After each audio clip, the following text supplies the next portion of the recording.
Welcome back to the Gardening with Joey and Holly radio show. Happy to have you along. Thank you for tuning in today and allowing us to be part of your world for a little bit. The reality of backyard gardening. Some of you may be tuning in for the very first time, or this will be the very first year that you're gardening, and we see things online and on TV, and there's a certain level of realistic or reality to them, and there's a certain level of cover-up, I guess is the word to say, because on YouTube, on the internet, time is unlimited. On TV, you've got 21 minutes or 26 minutes to tell a story. Failure's not an option. It's got to look great. Sell the advertisers. So we're just keeping We're just keeping it real here. Keeping it real. So keep it real. Here's some reality. So this is one. Yes. Some people will say to me, "Oh, you garden? I kill all the plants. I kill plants." Good, I'm like, good. I kill plants too. You do? Yes. Just because I've gardened for most of my adult life doesn't mean that I don't kill plants. It's a natural part. You got to kill 1,000 plants before you're a good gardener, is what some professionals will tell you. Yeah. So that's something to keep in mind. Another one is that not every year is the same. Yeah. Just because last year was a great year. It's just like farming. It's just like, I don't know how many industries. I guess if you are an individual that goes to work 40 hours a week and you do your job and you go home, you may get a raise every year, status quo, everything's there. But on the other side, prices go up on this, prices go down on that. You're going to have to buy a car at some point. You're making a payment on something. Things are never the same. Right. Same thing with gardening. Very wet year, great. Very dry year, very hot year. Plants don't work well in certain areas. You got a bad set of plants. That is a realistic thing where seeds didn't germinate as well, or there was a cross in the seeds in which you got. We've got seeds where the spaghetti squash was not spaghetti squash. It was a cross between a pumpkin and a zucchini. And it kind of was it was like trying to eat a very unpleasant pumpkin. Oh, yeah, that was weird. It was like woody kind of. It was woody. Yeah. It looked like a spaghetti squash, but it was crossed. I think it was crossed with a zucchini. I know they can all cross. But it was like a zucchini spaghetti squash, and the spaghetti squash had no spaghetti tendencies to it. It was just like a pumpkin. Right. So, yeah. And you're going to have weeds. If you don't have weeds in your garden, congratulations. Happy for you.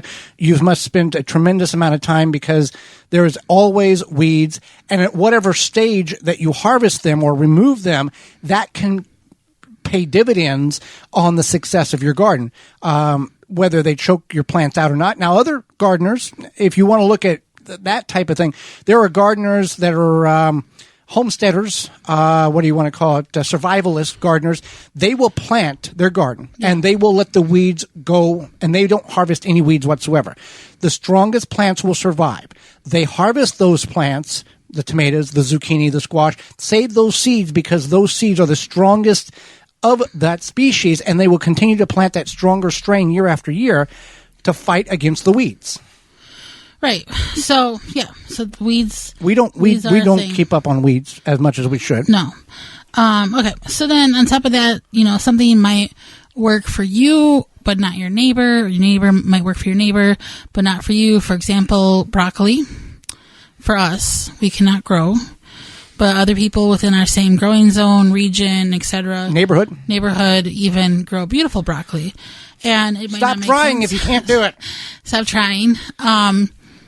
Or you might have the patience for certain plants, and other people might not. Well, for example, potatoes. If it doesn't work for you on a 3 or if it only works once out of 3 or 4 or 5 years, there's other plants that you are growing very successful in your garden that you should utilize and double that crop and put it where you were trying to grow those plants or those vegetables that weren't doing well, and maximize your tomatoes or your peppers or your eggplants, whatever that is. Mm-hmm. And then supplement that through a farmer's market and keep your dollars in the local economy and do it that way. Instead of the frustration of I keep growing this and it doesn't do any good. I agree. Yes, definitely farmers markets, whatever. Or you could, make trades with people who can grow and maybe something you can grow. So if you start too big, you will give up. I shouldn't say you will give up. The probability is pretty high. Yeah, you'll get overwhelmed. you'll say, and then you'll become this person. I tried to garden once, and then blah, blah, blah. Well, Don't how much did you garden? 40 acres? 40, yeah, for 1 year. Yeah. Please don't garden 40 acres. And you may think and you know the reality is 16 square feet, a 4x4 foot raised bed or ground garden seems very small, and yes, it is. However, if you have never gardened before and you've not learned the characteristics of specific plants that you want to grow because you like eating them, starting off small allows you to understand this plant does well in this condition. When it has this disease or this bug, it doesn't, and figuring out what works well in certain areas. Now, you can go as big as you want. That's fine. But be mindful of go half as big as what you think you can handle. If you think you can do 100 square feet, start with 50. Go half of what you think. Because whenever you are able to successfully achieve that goal of, I did 50 square feet, I had minimal amount of problems, we got a really good harvest, we're going to double next year.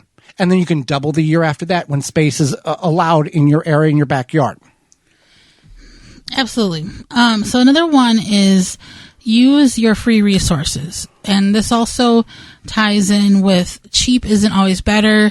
Free could be better, but free isn't always better either. So, for example, if you have a neighbor who is like, if you want to rake my leaves, you can rake my leaves, or whatever. If you're like, I'm going to take the leaves from the gutter, and for some reason your neighbor has a problem with it, offer to rake their leaves. I don't know. I can't imagine a neighbor having that problem. But just think about free resources. Things like coffee grounds. You can get coffee grounds, and we talked about this a couple weeks ago. From most local coffee shops, you just give them a call and find out, sometimes you have to drop off a bucket. Sometimes they'll just save them for you, whatever works. However, cheap stuff like cheap potting soil. Or free compost from the city may not be great, because typically when the city picks up the material, or people drop off the material for the city to break down, and then it's free for the city to, or a small fee. You don't know what everybody else has put in there. Contaminated grass clippings, diseased plants, or chemicals, whatever has been mixed in, and then you're bringing it, putting in your garden, and all of a sudden you've got a tremendous mess on your hands that may or may not be able to be remitigated through natural means or time. Or you're driving along, you took a little nice Sunday drive, you see this sign, free soil, free dirt, free whatever. Free manure.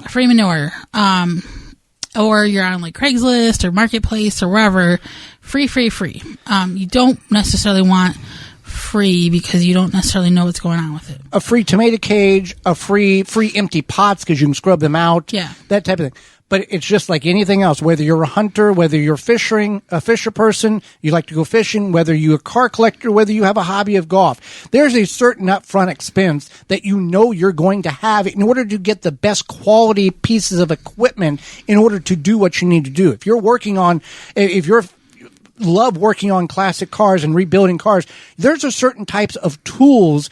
There's cheap tools, real El Cheapo tools, and there's name brand quality trusted products that are tools that you know it's going to work no matter what. People will take and invest in those tools because they're going to be used every day.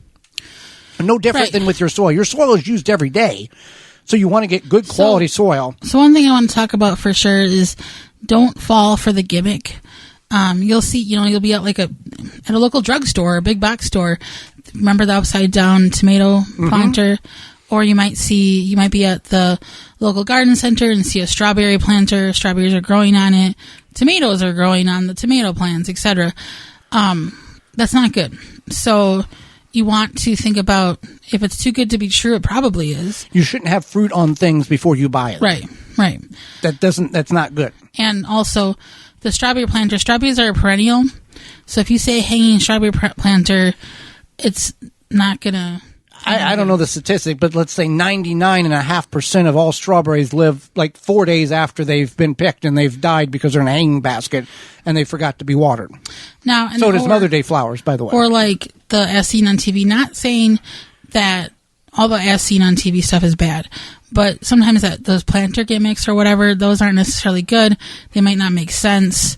If you're not sure, ask a gardener. Ask us. Yeah, gardentalkradio@gmail.com. And we see these things, and I'm going to say this, but I'm going to have an asterisk beside it. You see those gimmicks because they want your money. Yeah. Now, we have a radio show, and you hear our advertisers throughout the program. And they are what pay the bills in order for us to be heard on your radio station. However, we spend about 1,000 hours a year and send about 20,000 emails to get the trusted 30 to 35 companies that we believe in, that we know are not gimmicks, that are trusted and work the products in which they sell, so we can make you aware of them. Very different. Right. We have a conscience. Yeah. A lot of these people, I got your $20. Ha ha, you're going to buy again in 2 weeks. Right. So another one is, don't be afraid to invest in nice things. So, just like we talked about with the soil. Right. The soil, just even garden shears, pruners, etc. It's $50, but it's $50. What is it? Buy once, cry once, and never have to buy again. Because we've bought shears for $2 or $3, and we're buying again the next year. I know we had a trowel. Well, actually, I think somebody gave us that trowel, but it broke in half. Uh-huh. Yeah, because it was so cheap. So look at the quality. Think about that. If you're not sure, if you're like newer to gardening, you're like, I'm not sure how long I'm going to keep doing this, then you could buy the El Cheapo stuff. Right. And then if you invest your time and you want the better one once it breaks, because it will break, then you can invest in more. But just keep that in mind. And irrigation, if you're going to be committed to this and you want to put a fence up around your garden to protect it from rabbits or deer, irrigation is another investment. Plants grow incredibly well when they have plenty of moisture and they're not thirsty all the time. A good irrigation system, we use dripworks.com, that have a timer. Some of these are our Wi-Fi. You can turn it on, you can turn it off wherever you're at in the world. It is a phenomenal investment that you will be amazed how much better and more productive your plants are when they have the adequate amount of water they need in order to grow. Well, Holly, soon it'll be warming up. We're getting very close. But with that, we'll probably have to start dealing with those beetles and grubs in which you've dealt with in years past. Yeah, spring is here, and there's those Japanese beetles. They're laying the larva into the yard, into your grass, etc., and it's just a problem. So, Grub Gone is the answer to that. Grub Gone can be applied to your turf, your garden, around ornamentals to control those grubs and lessen the impact of beetles that have on your yard this summer so you can enjoy it. Easy to apply commercial spreader, put it right in the ground around plants, in the soil. It is specifically designed to target those grub and beetle invaders without harming those beneficial insects that we all need around, like those bees, butterflies, and ladybugs. And to be honest, it's the only non-chemical that works. You can find out more at phyllombioproducts.com. That's PHYLLOM bioproducts.com.